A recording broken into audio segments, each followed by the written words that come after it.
11 মাসের মধ্যে একটা মাস হলো রমজান মাস। এই মাসটা সমস্ত মাসের মধ্যে শ্রেষ্ঠ মাস। এই মাসে যদি কেউ 1 ওয়াক্ত নামাজ পড়ে, 1 রাকাত নামাজ পড়লে 70 রাকাতের সওয়াব আল্লাহ দান করে। কেউ যদি নফল ইবাদত বন্দেগী করে আল্লাহ সুন্নতের সওয়াব দিয়া দেয়। কেউ যদি সুন্নত পড়ে ফরজের সওয়াব দিয়া দেয়। সুবহানাল্লাহ। 11 মাস খানা খাইয়া বডিটা বানাইলেন, 11 মাস আপনি খাইলেন, 11 মাস জবানটারে চালু রাখলেন, 11 মাস বডিটারে শক্তিশালী করলেন, রূহ দুর্বল হয়ে গেছে। আল্লাহ রাব্বুল আলামিন বলেন, আমি এমন একটা মাস তোমাদের সামনে দিলাম, এই মাসে তোমাদের জবানকে হেফাজত করো, তোমরা খাবারগুলি নিয়মের ভিতরে রাখো, আর রূহকে সময় দাও, ইবাদত বন্দেগীর মধ্যে সময়টা কাটাও। 1 মাস যদি কেউ ইবাদত বন্দেগী করে, 11 মাস খাইয়া বডিরে যেই পরিমাণ শক্তিশালী বানাইছেন, রমজান মাসে যদি পুরা 1 মাস ইবাদত বন্দেগী করে, এর থেকে বেশি শক্তিশালী আল্লাহ রূহ বানায়া দেয়। যুবক ভাইরা আমার, এই জন্য এই রমজান মাস বরকতের মাস।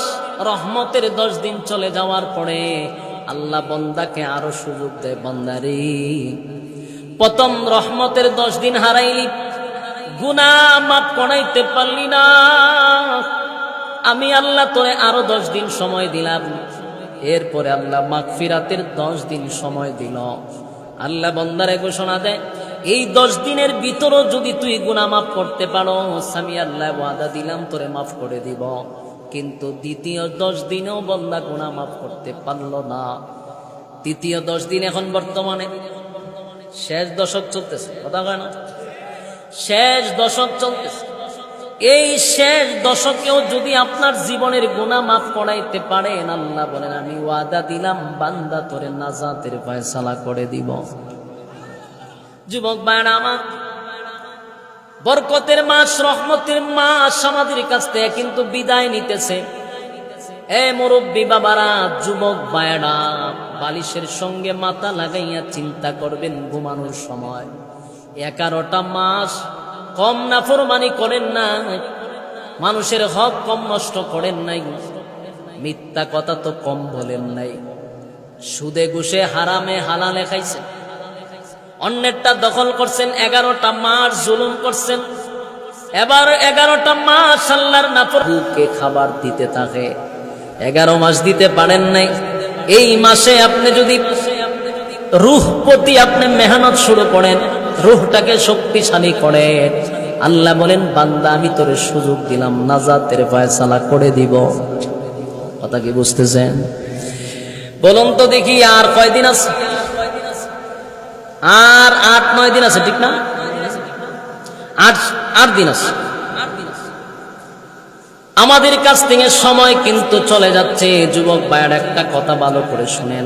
আল্লাহর নবী যখন মিম্বরে বসলো, জিবরাইল আলাইহিস সালাতু ওয়াস সালাম রাসূলের কাছে আয়েশা বলতে লাগলো, রাসূল প্রথম মিম্বরে উঠলো আর বলল আমিন, দ্বিতীয় মিম্বরে উঠলো আমিন, তৃতীয় মিম্বরে উঠলেন আমিন।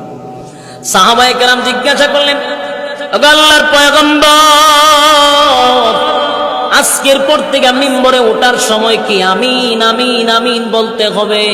পয়গম্বর বলেন, কেন বলতে হবে? বলে হুজুর, আপনাকে দেখলাম প্রথম মিম্বরে ওঠার পরে আমিন বললেন, দ্বিতীয় মিম্বরে আমিন বললেন, তৃতীয় মিম্বরে আমিন বললেন। আল্লাহর নবী বলেন, জিবরাইল রে, এ সাহাবীরা, আমার কাছে জিবরাইল আসছে। জিবরাইল আইসা আমাকে প্রস্তাব দিল, নবী গো, যেই সমস্ত বান্দা বান্দিরা তার বৃদ্ধ মা বাবা পাওয়ার পরে, বৃদ্ধ মা বাবা পাওয়ার পরে মা বাবার খেদমত করতে পারলো না, মা বাবার কাছ থেকে জান্নাত চেয়ে নিতে পারলো না, মা বাবার খেদমত করতে পারলো না, এই লোকটা যেন ধ্বংস হয়ে যায়। আল্লাহর নবী বললেন আমিন, তার মানে নবী সমর্থন করছে। বলুন তো দেখি, আল্লাহর নবী যদি সমর্থন করে, সাপোর্ট করে, এটা কি গুল্লি মিস হইব? কথা বললা দি মা বাবা, যারা মা বাবা বৃদ্ধ হয়ে গেছে, বার্ধক্যে পৌঁছে গেছে, এমন বৃদ্ধ মা বাবা যাদের ঘরে আছে, তাদের খেদমত যারা করতে পারলো না, তাদের কাছ থেকে যারা দোয়া নিতে পারলো না, এর কাছ থেকে সন্তুষ্ট অর্জন করতে পারলো না, এমন সন্তান ধ্বংস হোক, আল্লাহ নবী হয় আমি তোমাকে সাপোর্ট করলাম। কি বুঝলেন?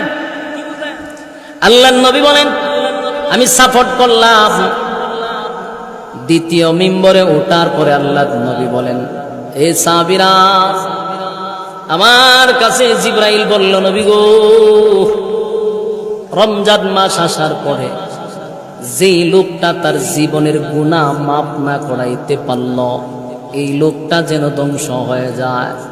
আল্লাহ নবী বললেন আমি সাপোর্ট করলাম। আমিন।